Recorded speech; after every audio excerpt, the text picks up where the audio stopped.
Medical students, as well as respiratory therapy students and nursing students, learn the concepts and principles of physiology and pathophysiology during their training.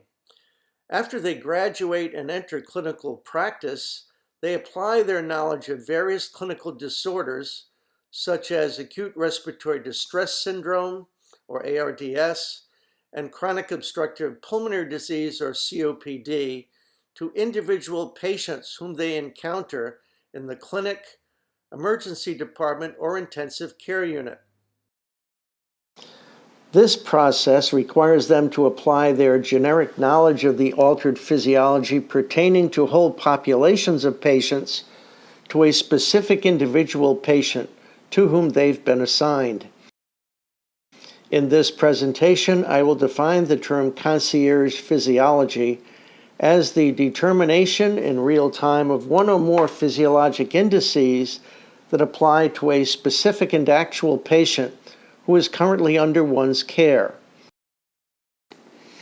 Tools are described and demonstrated within this module that practitioners can apply at the bedside that enable them to quantify various indices of respiratory and cardiac function, such as percent shunt, AA gradient, PF ratio, and oxygenation factor.